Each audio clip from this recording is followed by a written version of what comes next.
Assalamualaikum warahmatullahi wabarakatuh.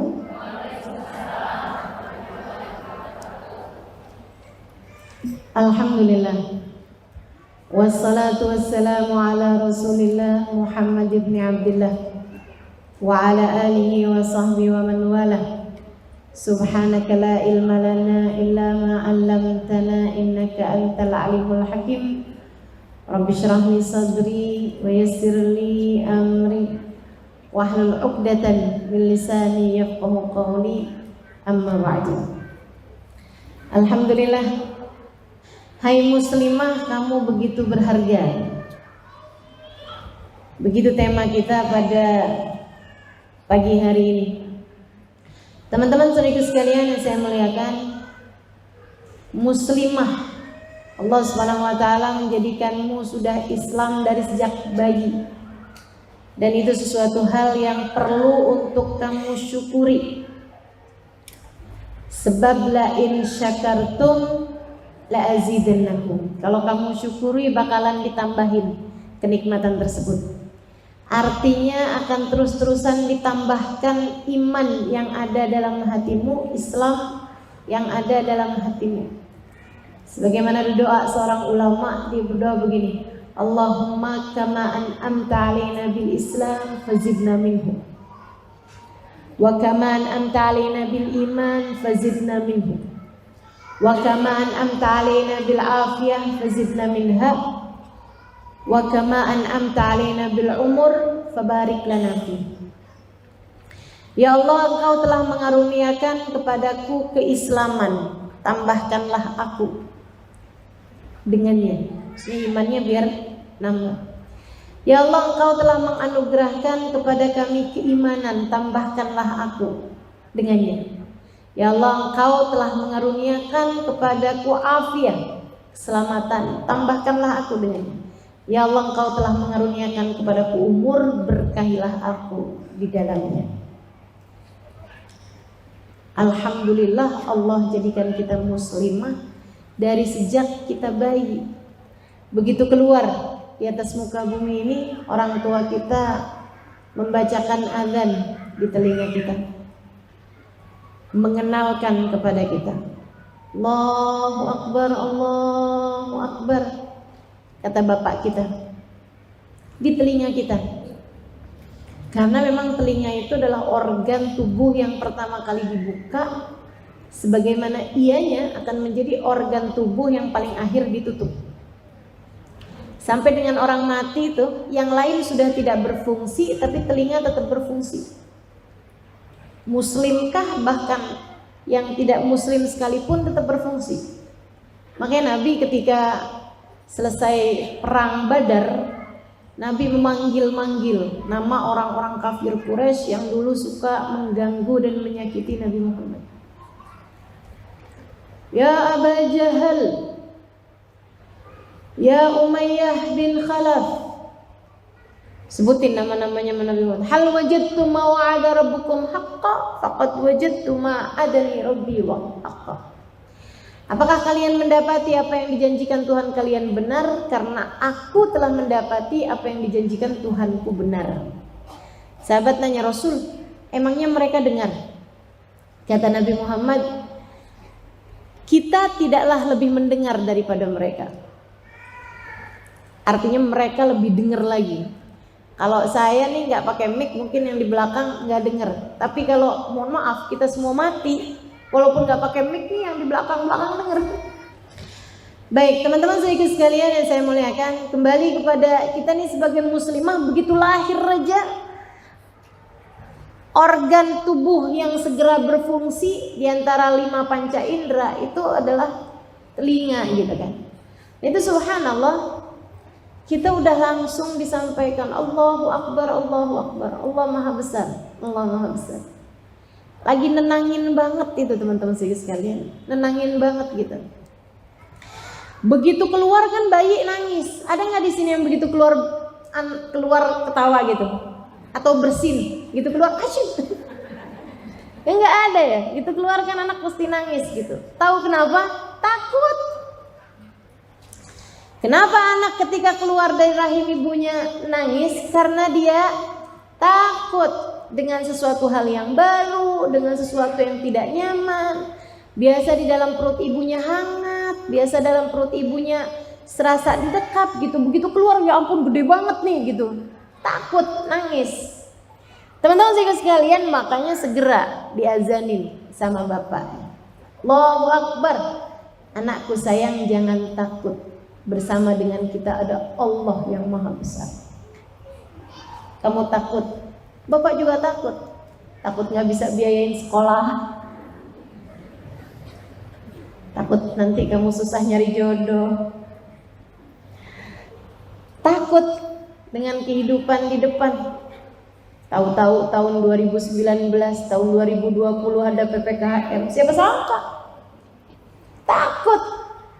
Akan tetapi Allahu Akbar, bersama dengan kita ada Allah yang maha besar. Asyhadu an la ilaha illallah. Anakku sayang, kendali hidupmu tidak berada padaku orang tuamu.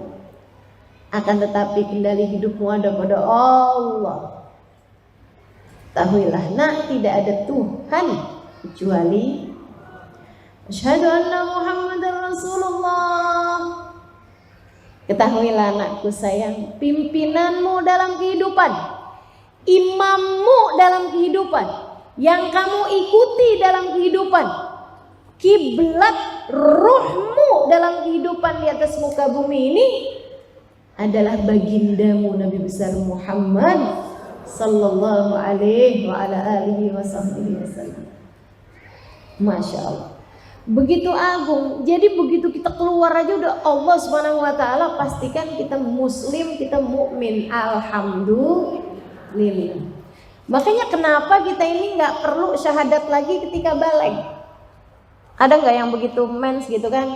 Ayo dibaiat syahadat. Asyhadu an la ilaha illallah, asyhadu anna Muhammadar Rasulullah. Nggak pakai teman-teman. Kenapa gitu? Karena kita sudah dari lahir sudah dibaiat dengan azan yang disampaikan oleh ayah kita, orang tua kita. Alhamdulillah, nikmat besar. Allah menjadikan kita muslimah. Allah menjadikan kita beriman. Enggak laki-laki, enggak perempuan. Nikmat besar. Kepada perempuan jauh lebih besar lagi. Kenapa gitu? Karena sebelumnya kita ini berada dalam masa gelap, dianggap sebagai bangsa nomor 2. Perempuan ini dulunya dianggap bangsa nomor 2, kalau enggak malah nomor 17. Kayak enggak dianggap gitu. Bahkan dijadikan setengah barang. Manusia ini, perempuan ini dijadikan sebagai komoditas.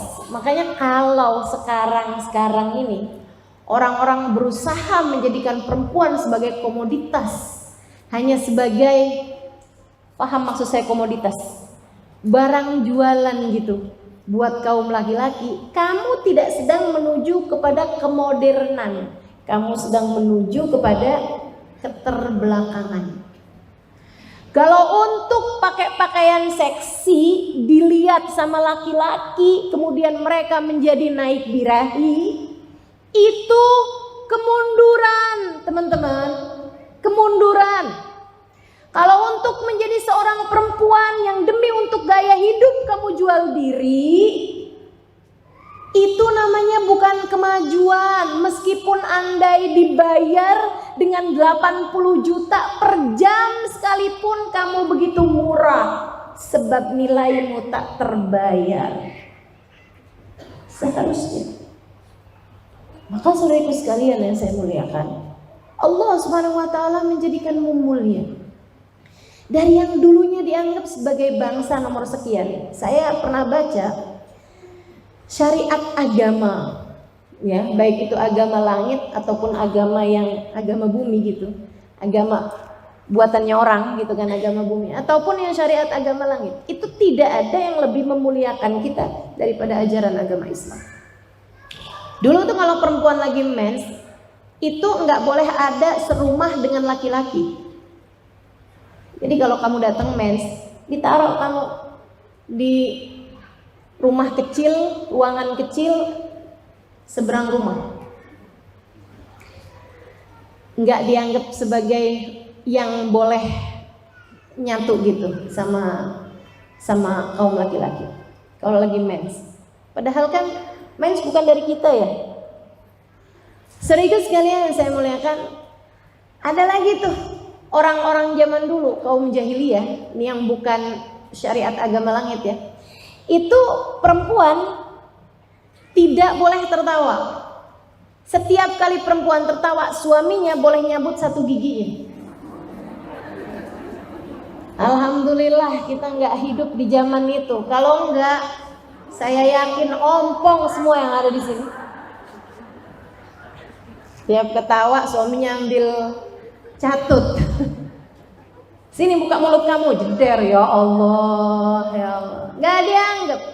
Dan kita tahu di masa jahiliyah teman-teman saudara sekalian, Allah cerita dalam Al-Qur'an, a'udzubillahi minasyaitonirrajim, idza busyira bil untha dhalla wajhuhu muswaddan wa huwa kadhim yatawara min qawmihi min su'i ma busyira bih.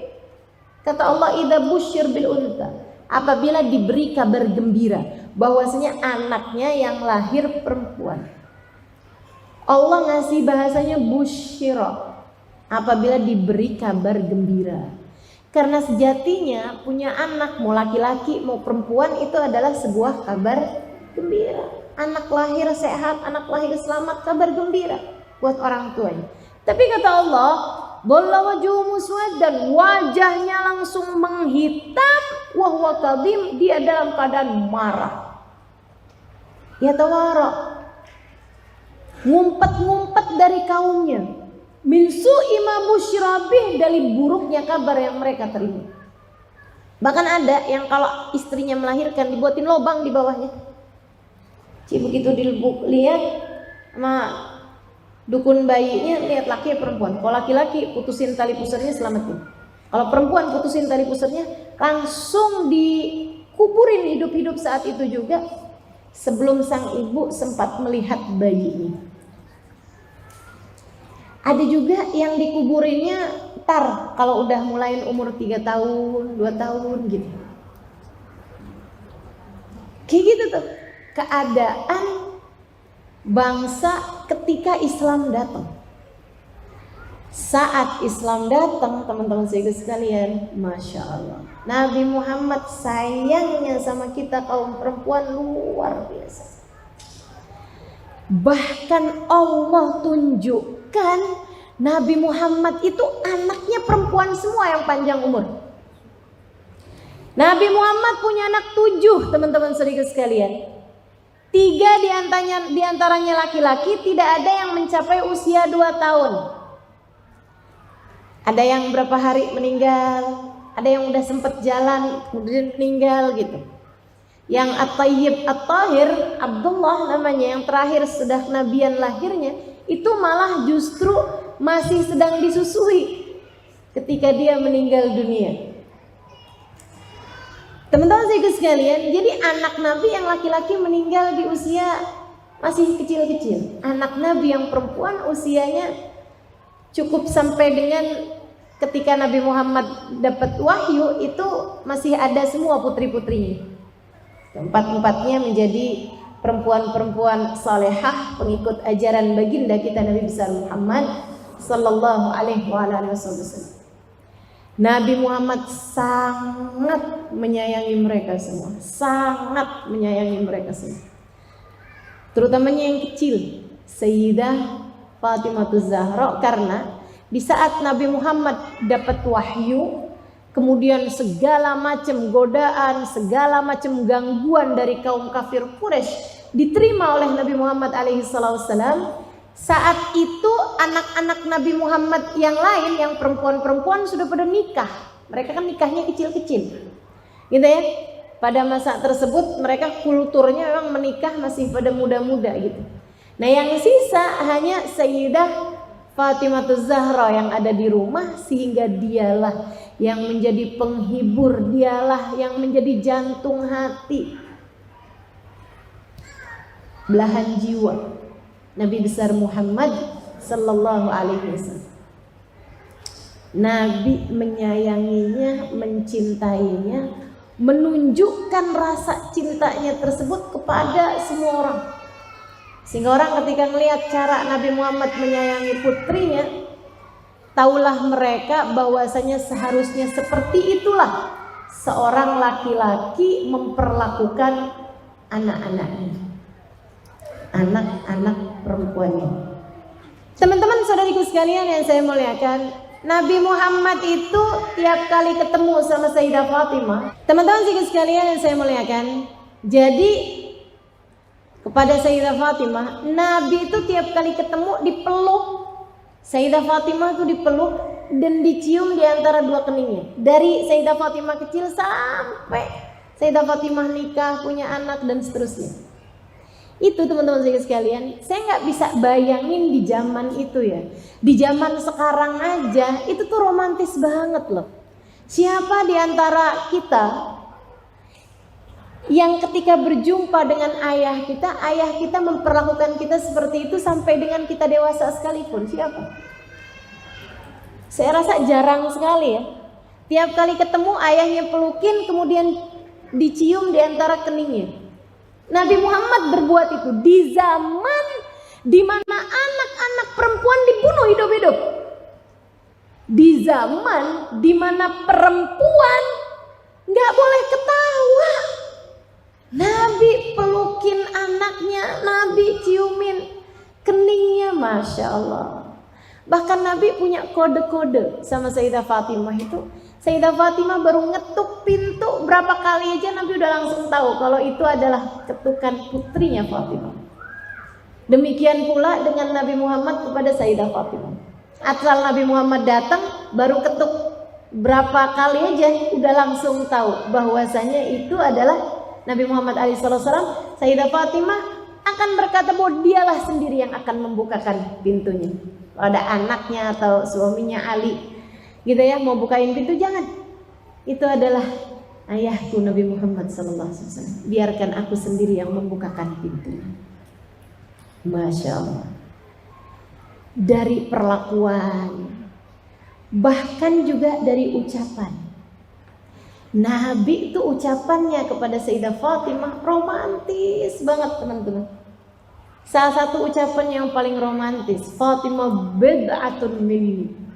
Kata Nabi Muhammad, Fatimah bagian dariku. Semacam separuh aku Fatimah. Siapa di antara kita yang ayahnya pernah ngomong begitu kepadanya? Atau bahkan gini deh, siapa di antaramu yang sudah bersuami yang suaminya berkata seperti itu kepada putri-putrinya? Nabi Muhammad berkata seperti itu kepada putrinya. Karena Nabi Muhammad menganggap Sayyidah Fatimah begitu berharga, begitu berarti. Fatimah ummu abiha, kata Nabi Muhammad SAW. Fatimah adalah ibu bagi ayahnya. Fatimah adalah ibu bagi ayahnya, abiha. Teman-teman sedikit sekalian, seolah-olah Nabi bilang memilikimu wahai Fatimah mencukupi aku. Aku kayak punya anak juga, kayak punya ibu juga gitu. Tempat aku bisa bercerita apa aja, tempat aku bisa menghibur diriku, tempat aku bisa bersandar, memandang wajahmu membuat hatiku tenang. Fatimah ummu abiha, ibu bagi anaknya. Nabi menganggap perempuan begitu berharga dan itu ditunjukkan dengan keberadaan perempuan-perempuan di sekitarnya. Bagaimana Nabi Muhammad memperlakukan istrinya. Ya Allah, teman-teman sedikit sekalian, tuh romantisnya cowok-cowok zaman sekarang. Kagak ada papanya sama Nabi Muhammad alaihissalam. Gak ada papanya. Nabi itu memanggil Aisyah, ya Aish, wahai hidupku. Siapa coba diantaramu yang sama suaminya dipanggil begitu? Yang ada tuh kawan saya penasaran gitu sama suami saya, nama saya ditulis apa ya di HP-nya. Jadi pas HP suaminya deket sama dia ditelepon, ternyata Israel. Suaminya nulis nama bininya Israel. Dia bilang sama suaminya, terlalu lu bang, terlalu kamu, masa kamu tulis nama saya Israel? Ya maksudnya kalau manggil itu kan nggak bisa ditunda-tunda. Bisa aja ngelesnya. Luar biasa ya. Nabi Muhammad memanggil istrinya wahai hidupku. Masya Allah, Masya Allah. Sayyidah Aisyah cerita, aku minum di sebuah gelas. Tak lama kemudian Nabi Muhammad meminum sisanya, mencari-cari bekas bibirku, kemudian meletakkan bibirnya di sana. Ya Allah, itu kalau istri-istri diperlakukan begitu sama suaminya, dia nyariin bekas bibir istrinya sebelum meminum air tersebut. Luar biasa banget kan? Nabi menghargai istrinya, romantis sama istrinya teman-teman. Nabi terhadap Sayyidah Sofiyah misalnya, waktu Sayyidah Sofiyah mau naik unta, beliau itu memang lebih tidak tinggi gitu. Sayyidah Sofiyah mau naik ke atas unta, nggak sampai, padahal untanya udah merunduk, tetap aja agak tinggi gitu buat Sayyidah Sofiyah. Nabi Muhammad di depan unta tersebut duduk mempersilahkan pahanya untuk menjadi tangga buat Sayyidah Sofiyah. Suami mana yang kayak gitu kira-kira? Jadi kalau kamu belajar, kalau para laki-laki mau belajar tentang bagaimana menghargai istri, itu bukan belajar sama orang zaman sekarang, tapi belajar sama seseorang yang telah mengajarkanmu kemuliaan perempuan 1400 tahun yang silam. Baginda kita Nabi besar Muhammad sallallahu alaihi wa ala alihi wasallam. Sayyidah Aisyah tuh cerita, Nabi Muhammad tuh sering banget mengulang-ulang Al-Quran sedangkan kepalanya bersandar di bahuku atau di pangkuanku. Naruhin kepalanya di pangkuan Sayyidah Aisyah, mengulang-ulang pembacaan Al-Quran. Masya Allah, Masya Allah. Begitu menghargai perempuan. Jadi gak ada ceritanya dalam Islam tuh perempuan dianggap sebagai bangsa nomor sekian. Kalau orang menganggap dalam Islam nih perempuan ada diskriminasi gitu, terdapat diskriminasi kayak semacam penurunan hak bagi perempuan. Kita bicara tentang emansipasi wanita, persamaan hak dan derajat kaum wanita dengan kaum laki-laki, dan itu tidak ada dalam Islam. Kamu belajarnya kurang lama, kamu ngajinya kurang panjang. Jangan-jangan selama ini kamu baru cuman pesantren kilat doang, atau bahkan ngaji dari Mbah Google.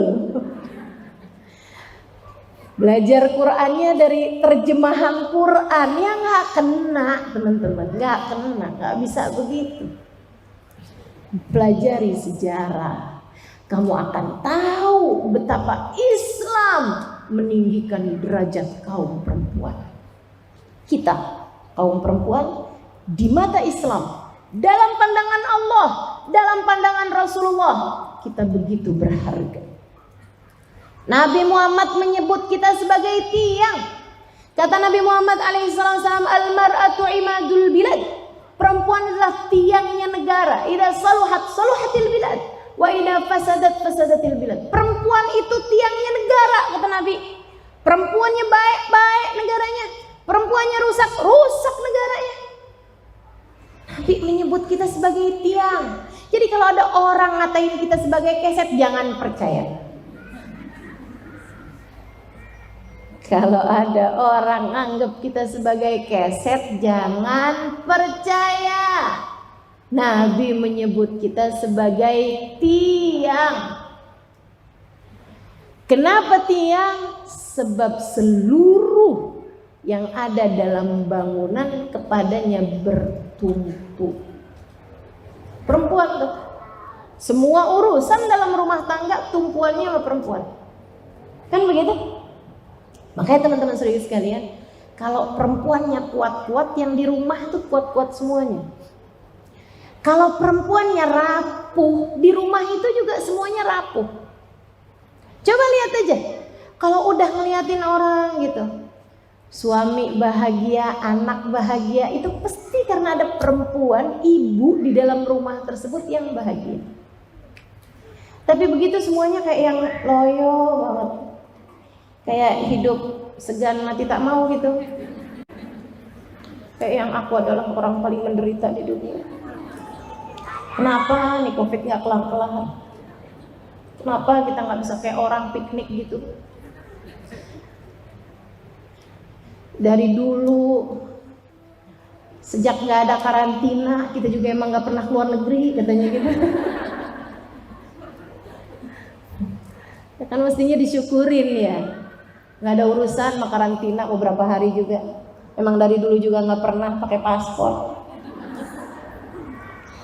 Teman-teman seiku sekalian yang saya muliakan, tuh kalau udah yang sedih-sedih semua dalam rumah tuh pasti ada cewek yang tukang sedih dalam rumah tersebut. Ibunya tuh tukang sedihan. Makanya keluarga begitu semua modelannya. Karena kamu tiangnya teman-teman. Ini saya punya cerita. Ada namanya Syekh, saya sempat ziarahi kemarin waktu di Mesir. Namanya Ibnu Daqiqil Aid. Saya tuliskan juga nggak salah ya di buku Muhasabah Cinta mungkin. Namanya Syekh Ibnu Daqiqil Aid. Namanya tuh ada gitu, tapi orang enggak panggil namanya karena sesudah kejadian ini semua orang memanggil dia sebagai Ibnu Daqiqil Aid. Syekh Tepung Lebaran.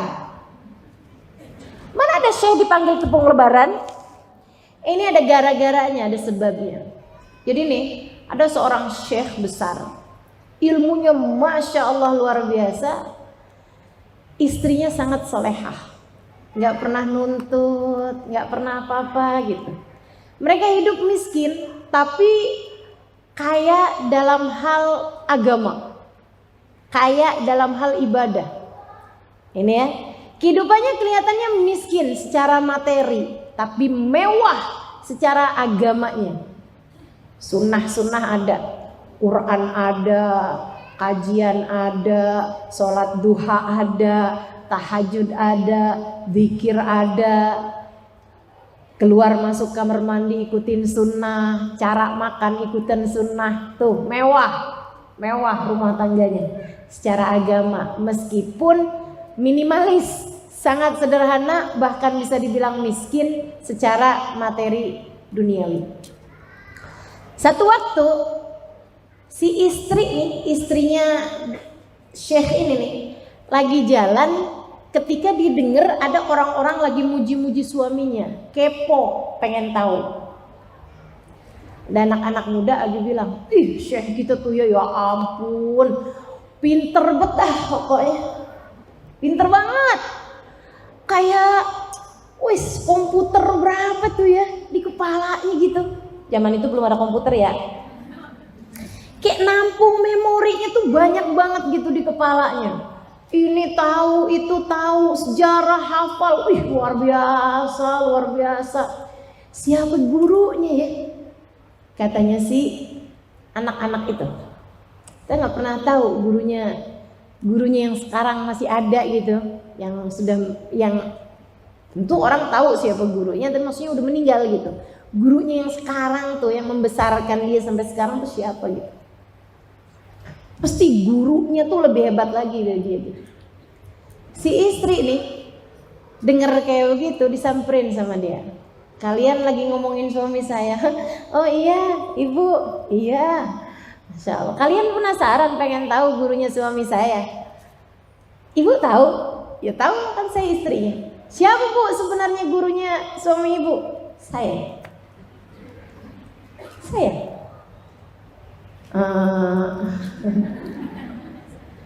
Kalau kalian gak percaya ntar tungguin ya. Kalau hari raya sholat id saya gak mau ngajarin khutbahnya.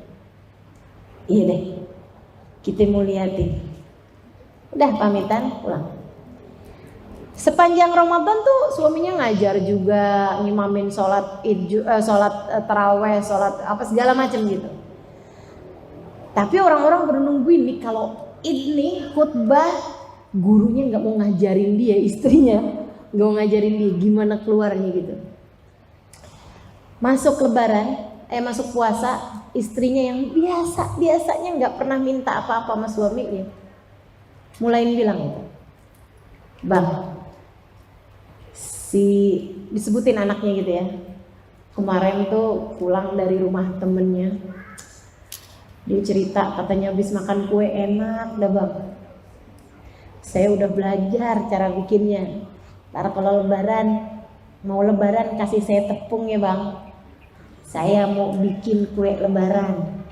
Oh iya, subhanallah, emang kebetulan ya, itu di masa-masa lebaran, di masa-masa puasa nggak dapat rezeki lebih buat beli tepung lebaran. Memang semiskin itu mereka.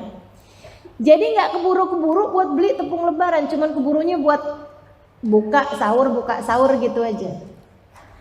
Tambah deket-deket lebaran nih, istri yang nggak pernahnya malah mulai ngerongrong, bang, tepung lebarannya udah ada bang, saya udah belajar, udah bisa bikin kuenya, udah nanya ke tangga sebelah, tepung lebaran ya bang. Iya, sedih hati suami karena istrinya ini sangat soleha. Beda sama istri emang tukang minta, beda. Kamu nggak bisa praktekkan ini kepada suamimu jika selama ini kamu selalu menjadi tukang rongrong buat dia. Gak pernah minta-minta istrinya selama ini. Jadi kan begitu dia minta, kan jadi bahan pikiran buat suaminya gitu. Ya Allah, gak pernahnya minta. Begitu minta saya gak bisa ngasih, sedih gitu suaminya. Ntar dah tungguin. Mudah-mudahan akhir Ramadan nih ada yang bisa kita dapat rezeki. Gitu. Sampai malam lebaran teman-teman, itu benar-benar gak ada gitu. Dan subhanallah si istri yang emang udah sengaja di skenario sama dia, setiap kali suaminya mau buka kitab, bang tepung lebaran gimana bang, tiap kali mau mikirin nih khutbah id, saya mau bahas apaan ya bang, tepung lebarannya dulu dong bang. Gimana tuh kabar tepung lebaran saya? Kesian loh, anak itu udah saya janjiin, saya mau bikinin kuenya, udah saya juga udah belajar, caranya udah tahu saya. Tepungnya dong bang. Teman-teman saudaraku sekalian, sampai malam lebaran gak dibiarin suaminya punya pikiran untuk bisa belajar apa-apa kecuali dirongrongin urusan tepung lebaran. Sampai istrinya tuh bilang gitu malam hari itu, bang kali-kali ntar kalau abisnya selesai khutbah id, kalau ada yang ngasih ntar beliin saya tepung lebaran ya bang. Saya udah bilang sama yang punya tokonya tuh, biar besok juga biar kata lebaran dia mau ngejual buat saya bang. Iya, jadi nih orang mau khutbah pikirannya tepung lebaran. Datanglah ke khutbah id, sholat lebaran ya. Saat sholat lebaran tuh biasa-biasa aja, semuanya rapi sholatnya. Habis selesai sholat kan khutbah tuh, murid-muridnya udah ini nih, udah mikirin gitu, ini bener nggak ya katanya istrinya. Dan itu udah tersebar di antara murid-murid nih, bukan cuma dia doang yang tahu nih, tapi semua yang hadir nih lagi nunggu-nungguin. Nih katanya nggak diajarin sama bininya. Nih keluarnya gimana nih kalau nggak diajarin sama bininya? Beneran loh. Di saat beliau mau menyebutkan hadis, mau menyebutkan ayat, tuh urusan tepung lebaran kegambar di pikirannya. Akhirnya bukan dia ngomongin sesuatu, malah ngomongin tepung lebaran. Tepung lebaran itu bener-bener keliru ngomongnya, dan banyak diantara yang nyebut dakikil id. Katanya orang-orang beneran kalau nggak diajarin sama bininya dia nggak bisa apa-apa ternyata. Masya Allah. Ini cerita ngasih tahu betul pengaruhnya seorang perempuan yang soleha terhadap diri suami dan anak-anaknya. Makanya teman-teman saya sekalian, kalau presiden tuh disebut 01, istrinya presiden tuh 00. Kan begitu? Maka demikian pula dengan dirimu. Sebagai perempuan kamu sangat berharga dan sangat berpengaruh. Nabi Muhammad menyebutmu sebagai tiang. Sebagai tiang. Jadi kalau kamu ngelihat suamimu ambruk, anak-anakmu ambruk, kamu harus tahu bahwa sebenarnya yang harus dikuatkan, yang harus dikokohkan terlebih dahulu adalah dirimu.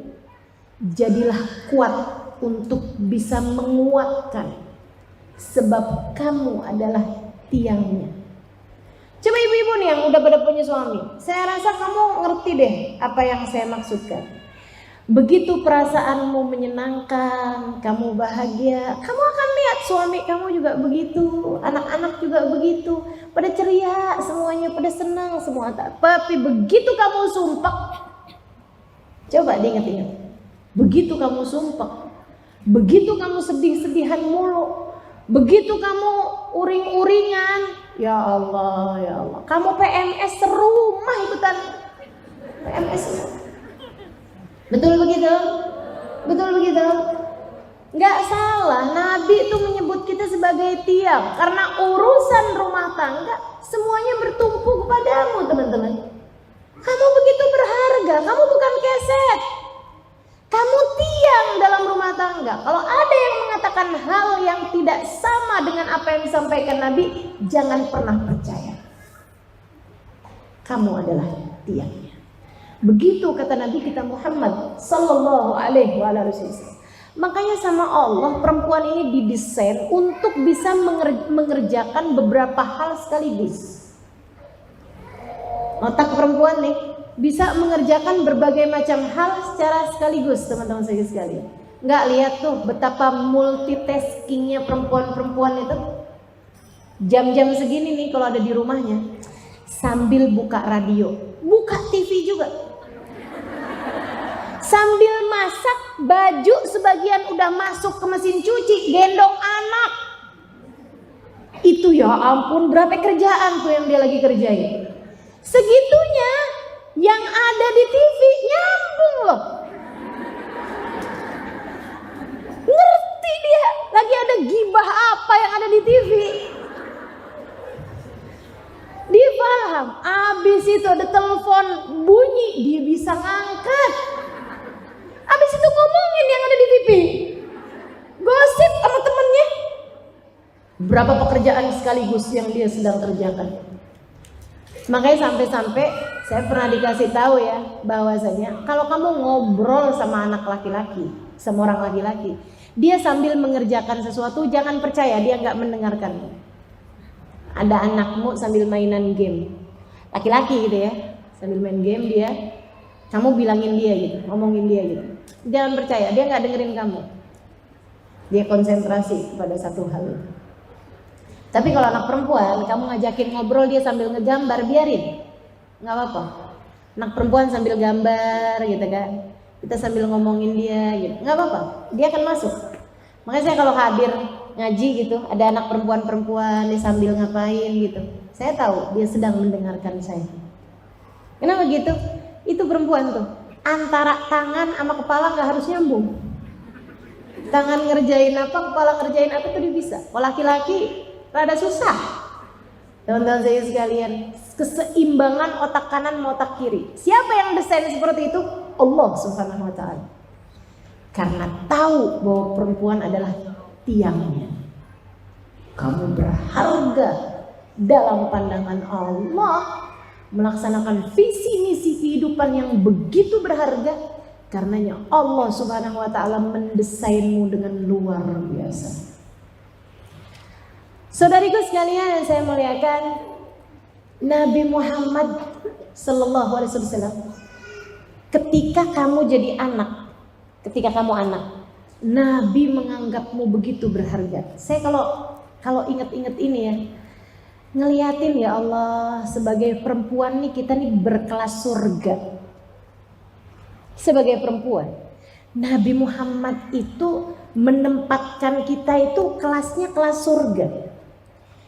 Kalau jadi anak, kata Nabi Muhammad, man kanat lahu thalas jawari kanat lahu itqun minan nar. Siapa di antara kalian kaum laki-laki yang punya 3 anak perempuan, ketiganya kalian besarkan, kalian didik sehingga menjadi perempuan-perempuan solehah, ketiga anak tersebut akan menjadi penghalang orang tuanya dari api neraka.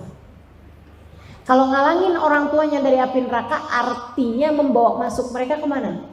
Ke surga. Ketika anak perempuan, mereka akan memapah orang tuanya menuju surga. Sebagai anak perempuan, kamu adalah bidadari-bidadari kecil yang menarik tangan orang tuamu menuju surga. Kalau kamu jadi istri, surganya pindah ke wajahmu. Kata Nabi Muhammad, ad-dunya mata' wa khairu mata'iha al-mar'atu salihah. Surga dunia ini ada surganya, ada sekeping surga-surga di bumi, kata Allah. Bumi ini ada kesenangan-kesenangannya, ada surga-surganya, ada nikmat-nikmatnya. Wa khairu mata'iha, dan sesurga-surganya bumi, seindah-indahnya kenikmatan di dunia adalah istri yang solehah. Istri yang solehah adalah sekeping surga Allah di atas muka bumi ini. Ketika kamu jadi ibu, surganya turun ke bawah telapak kakimu. Kamu seret kemanapun kamu pergi. Al-jannatu tahta aqdamil ummahat. Surga berada di bawah telapak kaki ibu. Kurang apa Islam menempatkanmu sebagai seorang perempuan? Masya Allah. Ustazah, tapi emang bener kayak gitu? Bener. Ini yang saya sampaikan nih bener, teman-teman saudara sekalian. Jelas kok hadisnya, jelas kok ayatnya. Kata Allah Subhanahu wa taala, saya baca ayat ini dan air mata saya menderas, teman-teman saudara sekalian. Kata Allah Subhanahu wa taala, a'udzu billahi minasyaitonir rajim, wa'ashiruhunna bil ma'ruf fa in karihtumuhunna fasa an takrahu syai'an wa yaj'alullahu fihi khairan katsiran. Sadaqallahul azim. Kata Allah, wa'ashiruhunna bil ma'ruf. Wahai kaum laki-laki, istrimu pergaulilah dengan cara yang baik. Istrimu perlakukanlah dengan cara yang baik-baik. Yang baik sama istri kamu. Siapa yang bilang? Allah Subhanahu wa taala kepada kaum laki-laki. Allah bilang, wahai kaum laki-laki, yang benar sama istri kalian, yang benar sama istri kamu. Fa in karihtumuhunna, andai kamu benci sama dia, andai kamu gak cinta sama istri kamu sekalipun, jangan jahat sama dia, perlakukan dia dengan baik. Fasa an takrahu syai'an, bisa jadi di saat kamu membenci sesuatu, fa'asallah an yuj'ala fihi khairan katsira, Allah akan berikan kepadamu kebaikan yang sangat banyak. Jadi Allah tuh kayak lagi bilang sama kaum laki-laki, yang baik sama istri kamu, yang baik sama istri kamu. Andai kamu gak cinta sekalipun sama dia, bahkan andai kamu benci sekalipun sama istri kamu, yang baik sama dia, kata Allah, nanti Allah akan kasih kepadamu, wahai para suami, khairan katsira, kebaikan yang sangat banyak. Asal kamu baik sama istri kamu. Saya ngerasanya kayak Allah nih gak lagi bilang sama hambanya, tapi kayak bahasa ayah kita gitu, yang penuh cinta sama kita, sehingga dia pesan sama mantunya, yang baik ya sama anak saya, yang baik sama anak saya. Jika andai kamu gak cinta sekalipun padanya yang baik, nanti saya akan kasih kepadamu kebaikan yang sangat banyak. Kamu mau apa? Mau harta? Aku kasih. Kamu mau apa? Mau kedudukan? Aku kasih. Kamu mau apa dalam kehidupan? Aku kasih. Semuanya akan kasih. Yang syaratnya yang baiklah kepada istri kamu, kata Allah. Masya Allah. Betapa berharganya dirimu, teman-teman saudara sekalian. Nabi Muhammad sampai menjadikanmu tolak ukur keimanan kaum laki-laki. Kata Allah Subhanahu wa taala, ahsanukum imanan ahsanukum li ahli wa ana ahsanukum li ahli. Yang terbaik di antara kalian keimanannya wahai kaum laki-laki adalah yang paling baik kepada istrinya. Dan aku adalah suami terbaik kepada istriku. Masya Allah. Kurang berharga apa diri? Kurang berharga apa? Maka cari hargamu pada Islam. Cari hargamu pada Allah dan Rasulnya. Jangan cari hargamu pada barang-barang yang kamu pakai. Jangan jadikan tas yang kamu bawa, pakaian yang kamu pakai, handphone yang kamu kenakan, bahkan rumah yang kamu tinggali atau mobil yang kamu kendarai lebih berharga daripada dirimu sendiri. Kamu jauh lebih berharga dari semua harta di atas muka bumi ini dengan keimananmu, teman-teman. Imanmu. Jika dalam hatimu ada Allah dan Rasulnya, jika kamu menjadi hamba Allah yang salehah, maka kamu menjadi tak bernilai dengan apapun. Kamu menjadi begitu berharga, kamu menjadi begitu tinggi nilainya, hingga di atas muka bumi ini apapun tak ada yang dapat membelimu. Kalau kamu masih bisa dibeli, artinya kamu belum bisa sebegitu mahal. Yang mahal tuh yang gak kebeli, itu baru mahal namanya. Saudara sekalian, jadilah sebagai perempuan-perempuan yang begitu bernilai, tak terhingga nilaimu. Tidak ada siapapun yang bisa membelimu. Jika kamu seperti itu, maka kelasmu bukan kelas ekonomi atau bisnis. Kelasmu adalah kelas surga. Seperti yang dijanjikan Nabi besar Muhammad sallallahu alaihi wasallam. Baiklah Ustazah, saya udah ngerti kalau saya begitu berharga. Saya paham sekarang bahwa saya begitu berharga. Gimana caranya agar saya tidak melepaskan keberhargaan saya ini? Di mana letaknya? Di mana saya bisa menuju kepada harga diri saya? Saudariku sekalian, saya melihat seperti yang tadi saya sampaikan, hargamu ada pada Allah dan Rasulnya. Hargamu ada pada taat kepada Allah dan Rasulnya. Hargamu ada pada kedekatan kepada Allah Subhanahu wa ta'ala dan Rasulnya. Hargamu ada pada nilaimu ketika kamu menjadikan prioritas dalam kehidupanmu adalah Allah dan Rasulnya. Lillah wa li Rasul. Hanya karena Allah dan hanya karena Rasulullah sallallahu alaihi wasallam. Maka kamu mencintai orang tuamu karena Allah dan Rasulnya. Kamu menyayangi suamimu bukan karena isi dompetnya, bukan karena indah senyumnya, bukan karena damai tatapnya. Karena itu semuanya tuh ada waktunya. Yang bisa bilang, aduh suami saya tuh senyumnya manis banget, itu palingan pengantin baru. Yang bilang, ya Allah saya tuh kelepek-kelepek dah kalau diliatin sama suami saya, meleleh rasanya jiwa saya. Itu palingan hitungan kawinnya tanyain dah, kamu udah kawin berapa lama? 3 bulan. Iyalah. Tanyain sama yang udah kawin 20 tahun. Dia bilang sama saya ngerti Ustazah kenapa suami pengen poligami. Kenapa gitu? Saya bilang, saya aja ngeliatin dia mulu padahal kagak boleh poliandri, saya bosen. apalagi dia ustazah.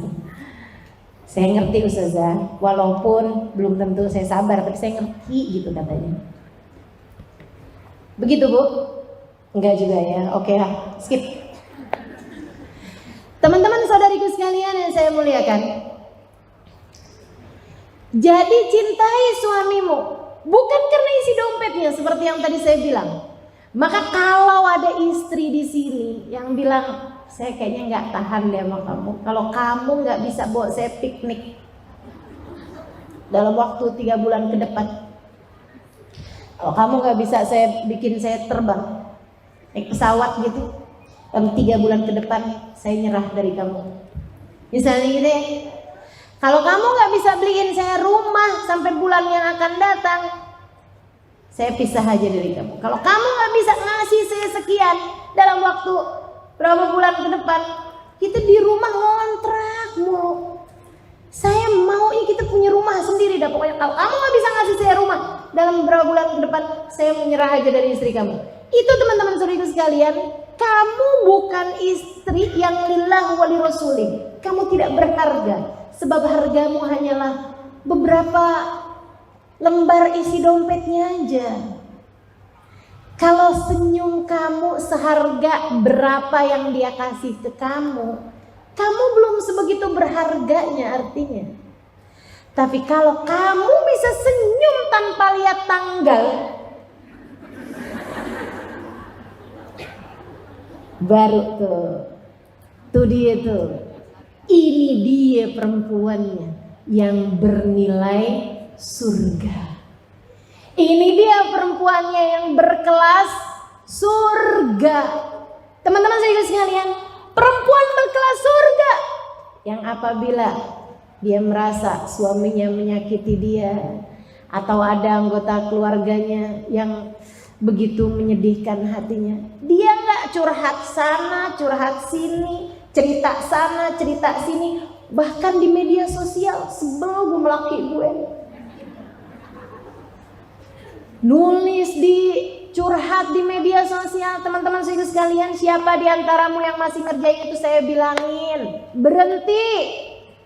Yang suka nulis status di media sosial sedih saya atau seneng banget saya karena suami saya begini begitu, transferan suaminya difoto sama dia,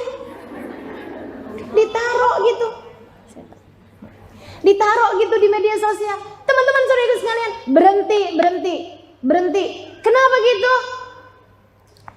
Jika kamu bahagia, kamu hanya mengundang pandangan mata iri dari orang-orang di sekitarmu. Kamu bisa kena mata. Tuh, kena mata. Kena pandangan mata iri gitu dari orang di sekelilingmu yang malah nantinya takut dicabut kembali kenikmatan tersebut. Kalau kamu lagi pamer-pamer kesenangan, kalau kamu lagi pamer kesedihan, kamu nggak tahu aja, kamu disyukurin orang lain. Berantem, gue bilang juga apa? Emang itu, kayak gitu sih dia, disyukurin teman-teman saudara sekalian. Jadi gimana mestinya? Kalau kamu merasa sedang ada yang menyakiti hatimu, udah nggak usah curhat sama orang. Malam-malam hari bangun, tahajud. Bukan hanya saat susah sih sebenarnya, saat kapanpun. Kamu bilang sama Allah, ya Allah, sepertinya suamiku tidak terlalu mencintaiku. Atau sepertinya suamiku sedang naksir sama janda belakang rumah. Tapi saya paham ya Allah, hati manusia dapat berbolak-balik sebab hatinya berada dalam kuasa-Mu. Ya Allah, jika Engkau jadikan hati manusia rasanya dapat berbolak-balik, aku minta padamu ya Allah, tetapkan hatiku selalu dalam keimanan kepadamu. Teman-teman saudara sekalian, saya selalu menyampaikan kepada semua istri-istri yang suka surhat sama saya urusan suaminya sedang berpaling hati, saya bilang, jika ada hati seseorang berpaling darimu, itu adalah cara Allah untuk mengenalkan cintanya yang sejati padamu. Allah kayak lagi mau bilang, tuh cinta suamimu yang kamu kejar mati-matian dapat begitu mudah berpaling darimu, tapi cintaku selagi kamu tidak meninggalkanku, cintaku akan selalu tertuju padamu. Jadilah perempuan berkelas surga, perempuan yang hidupmu kamu jadikan bukan untuk suamimu, bukan untuk anak-anakmu, tapi untuk Allah Subhanahu wa ta'ala dan Rasulnya. Kamu tidak akan pernah meninggalkan Allah dan Rasulnya untuk alasan apapun dan untuk siapapun. Dengan cara itu kamu menjadi perempuan berkelas surga. Robiah Adawiyah sampai dengan meninggalnya tidak menikah. Ini saya harus sampaikan ini nih buat adik-adik jomblo. Ustazah nih kalau urusan bahas perempuan tentang cewek yang udah nikah aja. Kita nih ustazah jangan jadi Jonas dong. Jomblo ngenes. Kitanya mau jadinya single happy ya. Insya Allah. Sayyidah Robiah Al-Adawiyah, teman-teman saudara sekalian, tidak pernah menikah dalam hidup. Tiap kali dilamar sama orang, katanya Robiah Al-Adawiyah, adakah kalian mampu menjamin surgaku di akhirat nanti? Kalau kamu dapat melakukannya, itu adalah maharmu untukku. Tapi kalau kamu tidak dapat melakukannya, maka aku menolak lamaranmu. Dia bilang maharmu untukku ridho Allah SWT. Kalau kamu bisa pastikan bahwa Allah meridhoi saya, Allah mencintai saya tidak akan minta mas kawin apa-apa dari kamu. Pernah lagi kabarnya Robiah Adawiyah ditanyain tentang urusan nikah. Kata Robiah Adawiyah, ya Allah, diri saya sendiri aja pingin saya cerai katanya. Nafsu saya pengen saya cerai. Saya nggak usah kayak gitu. Kerjanya apa Robiah Adawiyah? Sholat malam. Berapa rakaat tiap malam? 1000 rakaat teman-teman. 1000 rakaat. Kalau siang hari ngapain? Di belakang rumahnya. Ngapain? Bangun kuburan. Saya udah pernah sampai ke sana. Dulunya tempat yang dibuat sebagai galian sama Robiah Adawiyah. Robiah menghatamkan Al-Quran di sana. Berapa kali? 1000 kali hataman yang sudah beliau hatamkan di dalam tempat yang kelak akan menjadi kuburnya. Masya Allah. Sayyidah Robiah Adawiyah, cintanya kepada Allah menjadikannya berkata, "Idza sahal wuddu ya habibal qalbi, fakullu ma fawqa turabi turabu." Jika benar cintaku padamu, wahai kekasih hati, maka semua yang ada di atas bumi ini adalah bagian dari dalam bumi juga. Tidak ada bedanya antara mereka hidup atau mati. Semuanya adalah debu di hadapanku, ya Allah. Masya Allah. Ucapan Robiah yang terkenal, jika aku beribadah hanya karena surga, ya Allah, jangan halangkan aku, jangan masukkan aku di dalamnya. Jika engkau tahu aku beribadah hanya karena takut neraka, masukkan aku di dalamnya. Akan tapi engkau tahu ya Allah, aku beribadah hanya karena cinta padamu, maka jangan halangkan aku dari perjumpaan denganmu ya Allah. Robiah. Maka teman-teman sekalian, yuk jadi hamba yang dekat dengan Allah SWT.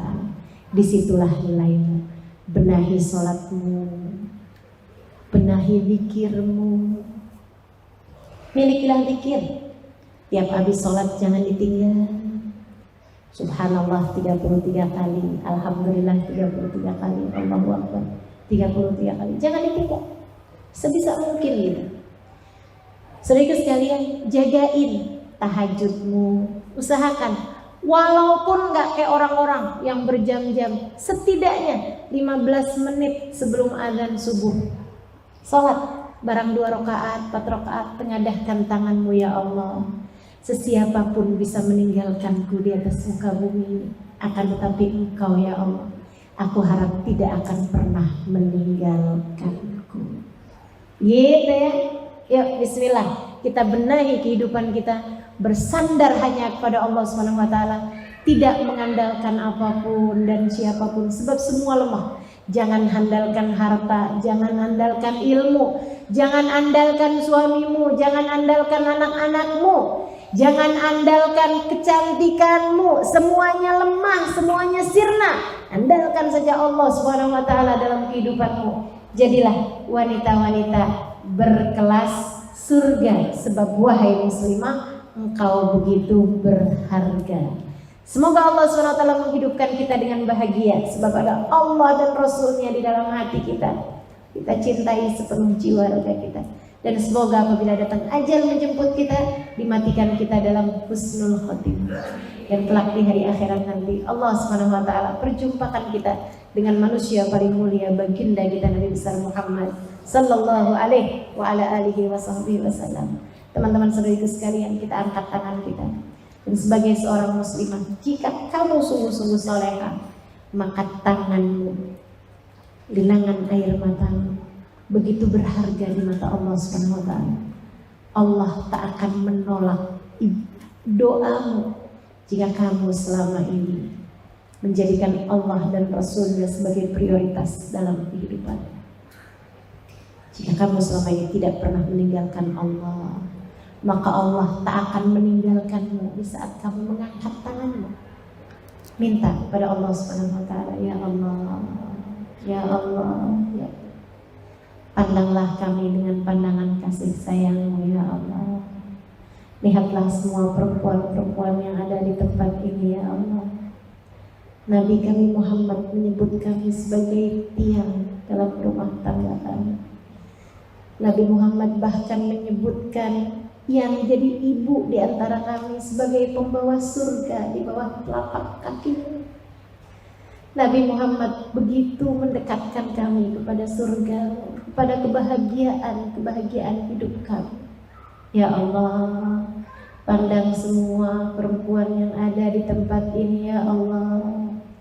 Taruhkanlah kekuatan dalam hatinya, taruhkan keimanan dalam hatinya, taruhkan Islam yang besar dalam hatinya, iman yang kokoh dalam hatinya. Ya Allah, pandang semuanya ya Allah, angkat kesedihannya ya Allah. Jika Engkau lihat di antara kami perempuan-perempuan yang selalu saja bersedih karena sesuatu atau karena seseorang, ya Allah, ya Allah, ya Allah. Sesudah hari ini, jadikanlah kesedihan mereka semua adalah karena takut terhadap murka-Mu ya Allah. Jadikanlah kesedihan mereka adalah dosa-dosa yang telah mereka perbuat ya Allah. Jadikanlah kesedihannya adalah karena khawatir Engkau meninggalkan dan tidak meridhoinya ya Allah. Jadikan kesedihannya adalah ketakutan terhadap api neraka-Mu ya Allah. Allahumma ya Allah, pandanglah semuanya dengan pandangan kasih sayang-Mu. Rahmatilah semuanya ya Allah, kasihanilah semuanya ya Allah.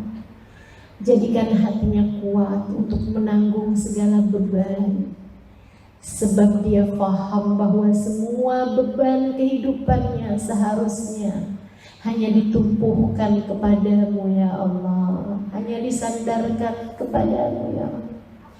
Fahamkan makna la haula wa la quwwata illa billahil aliyyil azim kepada kami semua yang berada di tempat ini ya Allah, sehingga kami tidak mengandalkan apapun dan siapapun selain-Mu, sebab kami faham bahwa sumber segala kekuatan untuk mendatangkan kebaikan atau mencegah dari kemudaratan hanyalah milik-Mu saja ya Allah. Allahumma ya Allah, ya Allah, ya Allah. Jika Kau lihat dalam hati-hati kami ini terdapat cinta yang besar terhadap dunia, terdapat cinta yang besar terhadap seorang makhluk-Mu ya Allah, yang menghalangkan kami dari mencintai-Mu seutuhnya, kami mohon padamu ya Allah, ya Allah, ya Allah. Angkatlah perasaan itu darinya ya Allah. Gantikanlah dengan cinta padamu dan cinta kepada baginda Nabi Muhammad memenuhi seluruh ruang hati kami ya Allah. Allahumma ya Allah, taruhkan kesabaran, kesyukuran, keikhlasan, qanaah, tawadhu dalam hati kami ya Allah. Letakkanlah segala sifat-sifat baik dalam jiwa kami ya Allah. Karuniakanlah kepada kami kemampuan untuk berakhlak mulia. Kami mohon padamu ya Allah, ya Allah, ya Allah. Pandang kami semuanya ya Allah. Pandang lisan-lisan kami ya Allah. Jadikan lisan kami lisan yang terjaga. Hentikan kami ya Allah dari membicarakan aib orang lain. Sibukkan lisan kami menyebut namamu. Sibukkan lisan kami membaca firman-Mu. Sibukkan lisan kami menyebut-nyebut nama kekasih-Mu Muhammad. Sebutkan lisan kami bersolawat padanya. Sebutkan lisan kami memuji-mujinya. Sibukkan lisan kami untuk mengagungkan-Mu dan mengagungkannya ya Allah. Allahumma ya Allah, jagakanlah mata kami, tangan kami, perut kami, farji kami, kaki kami. Jagakan anggota tubuh kami ya Allah, sehingga kami menjalaninya seperti yang Engkau mau, bukan seperti yang kami mau ya Allah. Bimbing pikiran kami ya Allah, sehingga kami dapat menjadi perempuan yang salehah. Bimbing hati kami ya Allah, sehingga kami dapat merasa dengan benar, tahu, faham kapan harus bahagia dan kapan harus sedih. Kami mengerti, kami faham ya Allah apa yang harus kami syukuri dan apa yang harus kami sesali. Allahumma ya Allah, ya Allah, ya Allah. Kami faham mana yang musibah, mana yang berkah. Allahumma ya Rabbi ya Allah, bimbing kami di kehidupan kami, sebab kami tidak cukup pandai, sebab kami tidak cukup mengerti menjadi hamba-Mu yang Kau mau. Dekatkan kami dengan orang-orang salehah. Hadirkan kami di majelis-majelis ilmu yang mendekatkan kami padamu dan kepadanya. Allahumma ya Allah, apabila datang ajal menjemput kami, matikan kami dalam husnul khotimah. Sambut kami dengan rahmat-Mu ya Allah. Jangan ada di antara kami yang Kau sambut dengan kemurkaan-Mu ya Allah. Allahumma rabbana atina fid dunya hasanah fil akhirati hasanah wa qina adzabannar. Berkahilah seluruh keluarga kami. Berkahilah seluruh keluarga kami. Berkahilah seluruh keluarga kami. Jadikanlah anak-anak kami, orang-orang yang kami sayangi adalah orang-orang yang selalu taat kepadamu ya Allah. Wa sallallahu ala sayyidina Muhammadin wa ala alihi wa sahbihi wa sallam. Walhamdulillahi rabbil alamin. Wa ila hadratin nabi al-fatihah.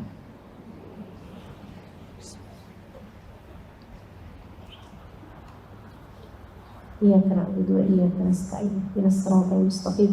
Siratal ladzina an'amta 'alaihim ghairil maghdubi 'alaihim waladdallin. Amin. Taqabbalallahu minna wa minkum. Taqabbal ya karim. Terima kasih atas segala perhatiannya. Mohon maaf. Billahi taufiq wal hidayah wal 'afwu minkum. Assalamualaikum warahmatullahi wabarakatuh.